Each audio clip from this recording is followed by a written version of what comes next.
अब देखिए, आप लोग तैयारी करते हो तो एक गलती और करते हो। वो गलती ये होती है कि आपको ना तो प्री का सिलेबस मालूम है ना मेंस का सिलेबस मालूम है।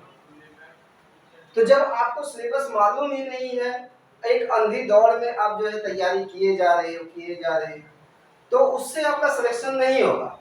आपको पता होना चाहिए कि प्री का सिलेबस क्या है, मेंस का सिलेबस क्या है, उसके अनुसार कौन कौन सी आपको किताबें पढ़नी है, क्या क्या चीजें और आपको पढ़ना है, किस प्रकार से आपको प्रैक्टिस करना है, ये आपको जो है कि पता होना चाहिए। देखो, जो मैं पढ़ाता हूँ उसमें मैं एक चीज का विशेष ध्यान रखता हूँ, मैं बार बार अपने बच्चे को कहता हूँ, वो है P is equal to P, यानी P बराबर P। जितना इस P का मतलब है प्रैक्टिस और इस P का मतलब है परफेक्ट। जितना आप प्रैक्टिस करोगे उतना ही आपका जो है कि क्या है परफेक्शन आएगा, उतना ही आप परफेक्ट होगे। P equal to P। अब आप जानते हैं कि किसी भी चीज की, अब देखिए हर चीज प्रैक्टिस पे ही। कुछ टीचर है, मैं देखता हूं, वो कहते हैं कि ऐसा नहीं है, मैं कहता हूं ऐसा है। आपने वो दोहा जरूर सुना होगा वरदराज वाला, करत करत अभ्यास ते जड़मति होत सुजान, रसरी यावत जाते सिल पे पड़त निशान। उसमें वो क्या कहते हैं कि बार बार उस रस्सी के आने जाने से, कोमल रस्सी के आने जाने से सिल पे जब निशान पड़ सकता है, तो अगर मैं बार बार प्रैक्टिस करूंगा, मैं बार बार जो है अभ्यास करूंगा, तो मुझे क्यों नहीं पढ़ना। मैंने बहुत से बच्चे को अब तक अपनी लाइफ में एक नहीं कई नौकरियां लेके छोड़ते हुए देखा है। किस आधार पे? बस प्रैक्टिस किया है। आपको कोई भी सब्जेक्ट पढ़ना है उसमें बस प्रैक्टिस करिए। मैथ पढ़ना है, ज्यादा से ज्यादा प्रैक्टिस। इंग्लिश पढ़ना है, ज्यादा से ज्यादा प्रैक्टिस। जीएस पढ़ना है, ज्यादा से ज्यादा प्रैक्टिस। कोई भी सब्जेक्ट आप पढ़ना चाहते हो, प्रैक्टिस। यूपीएससी पूरी तरह से जो है प्रैक्टिस का गेम है, पूरी तरह से प्रैक्टिस का। आप जितना प्रैक्टिस करोगे इस चीज का, उतना ही आपके अंदर परफेक्शन आएगा। जैसे आप जानते हो कि आपका सिलेबस दे दिया गया है, उसी सिलेबस को बार बार आप पढ़िए। आपको 24/7 की जो है जॉब होती है, जब आप नौकरी आपकी लग जाती है, 24/7 की नौकरी होती है, यानी 24 घंटे 7 दिन। वो यूपीएससी में सिलेक्शन होने से पहले ही आपको इतनी प्रैक्टिस करवा देती है कि आपको 24/7 जो है कि नौकरी आप करने में काबिल हो जाओ। कहने का मतलब ये है कि आप कुर्सी पे बैठना सीख जाओ अपने, और प्रैक्टिस करो, अपने आप से बातें करो, किताबों से बातें करो, तभी आपका सिलेक्शन होगा।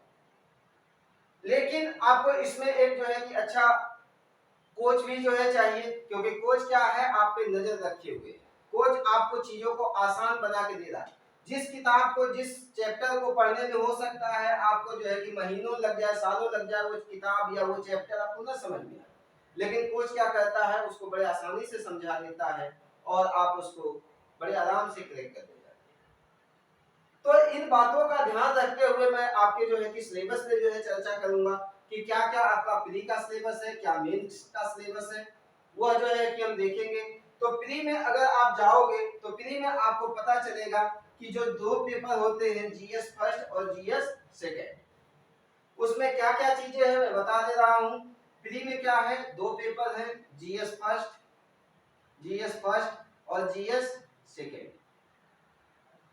ये जो जीएस फर्स्ट होता है, इसमें 100 क्वेश्चन आते हैं और एक क्वेश्चन 2 नंबर का होता है, यानी 200 नंबर का।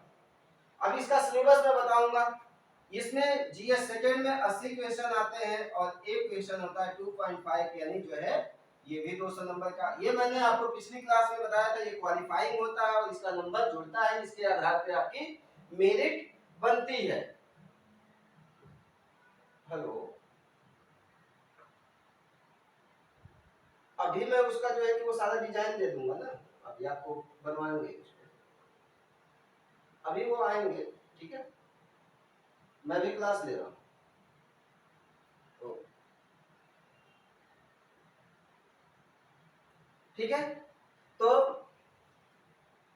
ये जीएस फर्स्ट है, ये जीएस सेकंड है।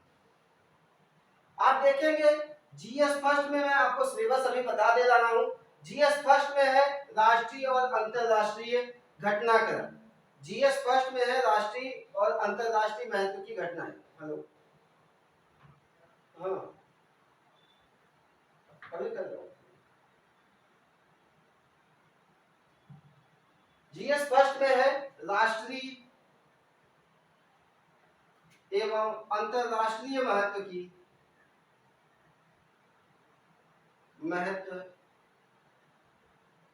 समसामयिक घटनाक्रम। समसामयिक घटनाक्रम, यहां से क्वेश्चन आपका पूछता है। ये बहुत ही इंपॉर्टेंट टॉपिक है, इसको करंट अफेयर्स आप कहते हैं।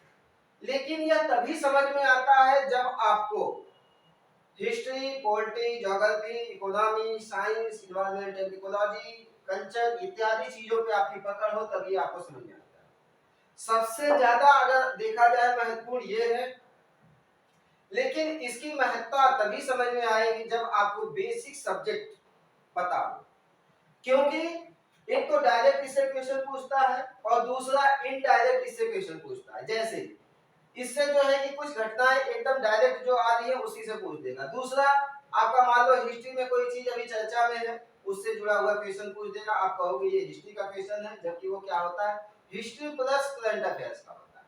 इसी तरह से कुछ घटनाएं अभी चर्चा में है तो वो पॉलिटी की है, उस पॉलिटी में अगर करंट अफेयर्स से जो है कि जोड़ के पूछ दिया, वो दोनों का हो जाएगा, करंट अफेयर्स प्लस पॉलिटी, और आपको लगेगा कि वो पॉलिटी का है जबकि होता है करंट अफेयर्स प्लस पॉलिटी। इसी तरह से इसका जो है बहुत महत्व है, लेकिन इसकी महत्ता तभी समझ में आती है जब हमारा बेसिक सब्जेक्ट जैसे हिस्ट्री हो गया, पॉलिटी हो गया, ज्योग्राफी हो गया, इकोनॉमी हो गया, साइंस हो गया, इन्वायरमेंट एंड इकोलॉजी हो गया, कल्चर हो गया, उसमें हमारी कमांड है। तो पहला क्या है, जीएस फर्स्ट में राष्ट्रीय एवं अंतरराष्ट्रीय महत्व की समसामयिक घटनाएं। दूसरा है भारत का इतिहास एवं भारतीय राष्ट्रीय आंदोलन। भारत का इतिहास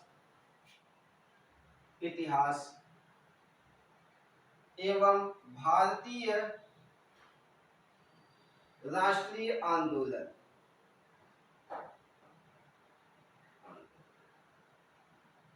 देखो ये जीएस का है, इतना ध्यान रखिएगा। तो जीएस में इतिहास भले जो है आपका जो है एंशिएंट इंडिया भी पूछे, मेडिवल इंडिया भी पूछे, आपका जो है कि मॉडर्न इंडिया भी पूछे, लेकिन उसमें जीएस के लेवल का पूछेगा।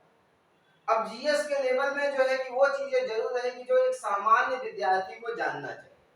यूपीएससी की सबसे अच्छी खासियत ये है कि ये आपको सर्वज्ञ बनाता है। सर्वज्ञ यानी सारे विषयों की आपके पास जानकारी है, हिस्ट्री की जानकारी है, पॉलिटी की जानकारी है, ज्योग्राफी की है, साइंस की है। आपको हर सब्जेक्ट जो है कि जीएस के लेवल का आता है। ये विशेषज्ञ नहीं बनाता है, यानी इसमें आपको विशेषज्ञता हासिल करनी नहीं होती है कि आप इतिहासकार बनिए, कि आप भूगोलवेत्ता बनिए, या जो है कि राजनीति शास्त्र के ज्ञाता बनिए, ऐसा कुछ नहीं है। ये सर्वज्ञ यानी हर विषय की जो है आपको जानकारी होनी चाहिए।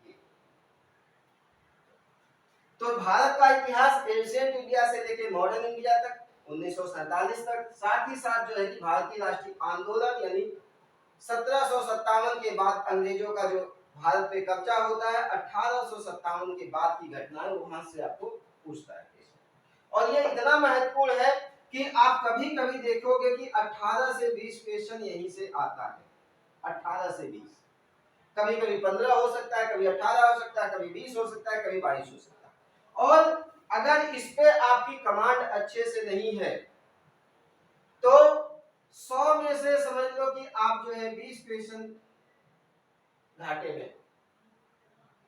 और इसमें अगर आपने कमांड बना लिया तो 20 पूछता है तो 15-16 क्वेश्चन आप यूपीएससी का सॉल्व कर लोगे। कैसे करोगे ये मैं आगे वाली क्लास में आपको बताऊंगा। और जो मेरी जो है कि रेगुलर क्लास कर रहा है सुपर 15 वाला, तो उनको तो पता है कैसे कैसे जो है कि एकदम कमांड इसमें जो है कर लेना है। इसी तरह से है आपका भारत एवं विश्व का भूगोल।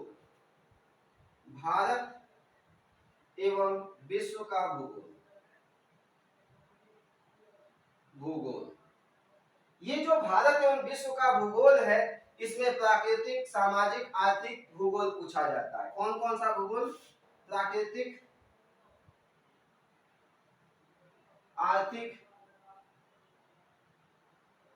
एवं सामाजिक।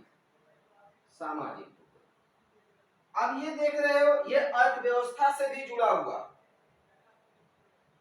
ये वाला पोर्शन अर्थव्यवस्था से भी जुड़ा हुआ, भारत एवं विश्व का भूगोल, यह आपको पता होना चाहिए। अगर इसको तैयार करना है 6 से लेके 12 तक की जो एनसीईआरटी की किताब है उसको अच्छे से पढ़ लीजिए, मैपिंग पे अच्छे से काम कर लीजिए, ये वाला पोर्शन आपका तैयार है।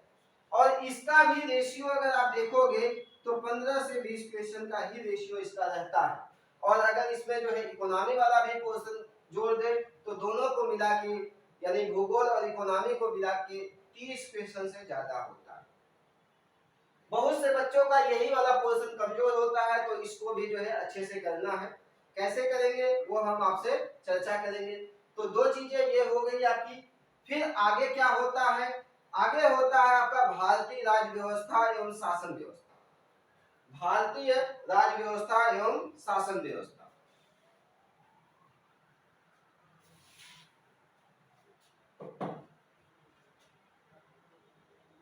भारतीय राज्य व्यवस्था यानी राज्य की जो व्यवस्था है उसके बारे में, राज्य व्यवस्था एवं शासन व्यवस्था।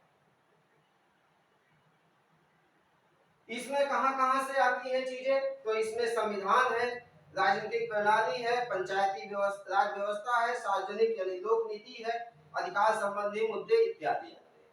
इसमें क्या क्या है, भारतीय संविधान, भारतीय संविधान बहुत से बच्चों को पता है नहीं है भारतीय संविधान क्या है, तो मैं आपको दिखा दूं। ये देखो भारत का संविधान है, 22 भाग, 395 अनुच्छेद, 12 अनुसूचियां, 7 उद्देश्य का यही है आपका। कुछ लोग कहते हैं 25 भाग है, नहीं, वो उसी का उपभाग है, वो 25 हो गया। कुछ लोग कहते हैं 450 अनुच्छेद है, नहीं, 450 नहीं, 395 अनुच्छेद ही है, उसमें जो है कि सब जो है अनुच्छेद जुड़ के वो 450 के आसपास हो गए। ठीक है, तो ये आपका संविधान है, ये आपको पता होना चाहिए। इसी के साथ साथ राजनीतिक प्रणाली है,